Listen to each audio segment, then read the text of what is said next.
Why do 70% of lottery winners go broke within 5 years? It's because they have a high bank balance but a zero financial IQ. Money without intelligence is just temporary money. But how do you know if you actually have what it takes to keep it? We've analyzed the habits of the top 1% to find the 5 unmistakable signs of a high financial mind. If you find yourself nodding along to these, you're on the path to true freedom. If not, well, you're going to want to take notes. Starting with the opportunity cost trap. Sign 1. You master the invisible cost. Most people look at a price tag and ask one simple question. Can I afford this? If the bank balance says yes, they buy. But if you have a high financial IQ, your brain functions differently. You don't see the price, you see the opportunity cost. You realize that spending $1,000 today isn't just losing $1,000. You're calculating the invisible cost, which is what that money could have become if it stayed in your control. Think about it this way. In the world of psychology, we call this delaying gratification, but in finance, it's compounding defense. If you take that same $1,000 and invest it at a standard 8% return, in 20 years, it's worth nearly $4,700. So when you see a high IQ individual hesitate on a purchase, it's not because they're cheap. It's because they are literally seeing a 5-fold version of that money in their mind's eye. They aren't deciding if a phone is worth $1,000. They're deciding if it's worth the $5,000 of future freedom they're sacrificing to own it. If you find yourself naturally weighing every purchase against its 10-year potential growth, congratulations. That is the first and perhaps most important sign that your brain is hardwired for wealth. You've stopped thinking like a consumer and started thinking like a builder. Sign 2. You treat your emotions as a market signal. The second sign you have a high financial IQ is how you react when everyone else is panicking. Most people are driven by the 2 most dangerous emotions in finance, fear and greed. When the market is booming, they get greedy and buy at the peak. When the market crashes, they get scared and sell at the bottom. This is a psychological trap called herding behavior. But if you have a high financial IQ, you've developed a psychological firewall. Instead of letting your emotions control your actions, you use them as a compass. You've likely heard the famous Warren Buffett advice, be fearful when others are greedy and greedy when others are fearful. It sounds simple, but in practice, it's incredibly difficult.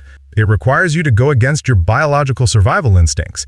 If you can watch your portfolio drop by 20% and instead of feeling a knot in your stomach, you start looking for buying opportunities, that is an elite level sign of financial intelligence. You realize that market volatility isn't a risk, it's a sale.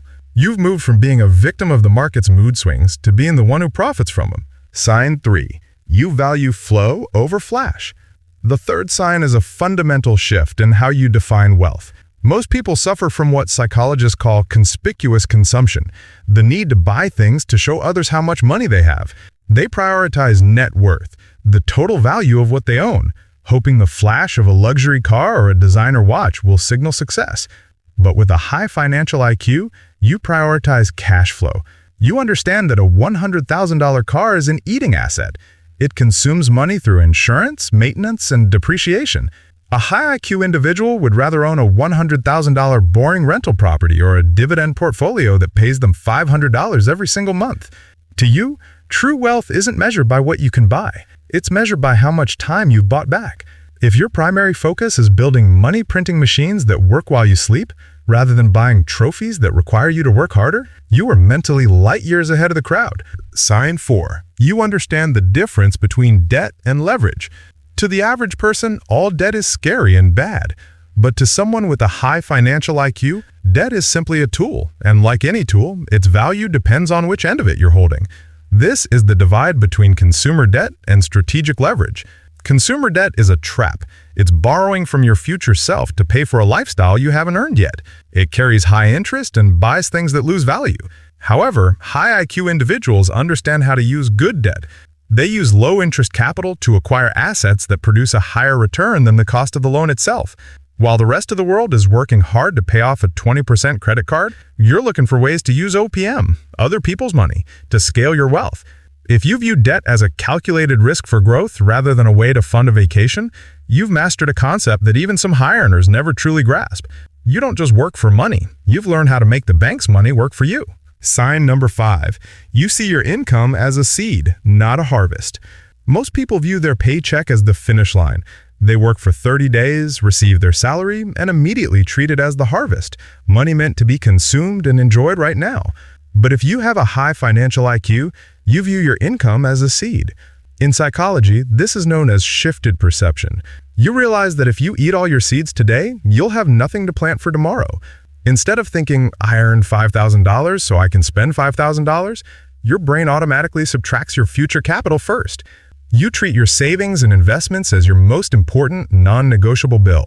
You understand the math of asymmetric risk, that every dollar you plant in your 20s or 30s has the potential to grow into a massive oak tree of passive income later. If you feel a physical sense of discomfort when you aren't planting a portion of your income every month, it's because your brain is wired for long-term survival rather than short-term dopamine.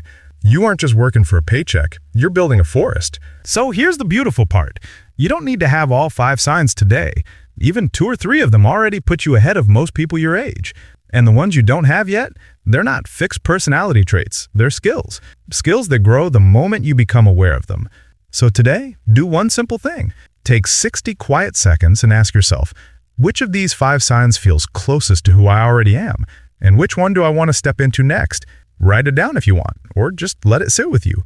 Because high financial IQ isn't about becoming someone else. It's about becoming more of the wise, calm, forward-thinking version of you that's already in there. If this video made you see your own money life a little differently, I'd love to hear which sign surprised you the most. Drop it in the comments below. I read every single one. If you're ready to put these signs into practice, I've got 2 paths for you to take right now. If you realize during this video that your financial IQ is actually driven by a bit of anxiety or hypervigilance, you need to watch this breakdown on the psychology of people who are too aware about money. It'll help you keep your edge without losing your peace. But if you're ready to start building that money printing machine we talked about, go here to see the 7 tiny habits that quietly make you rich. They're the smallest moves that yield the biggest compounding returns. We're building a space where real adults talk about real money. No hype, no shame, just honest growth. So if you want more conversations like this, do me a favor and subscribe. You've got this. Your future self already knows it. Until next time, keep thinking one move ahead. The game gets a lot more interesting when you do.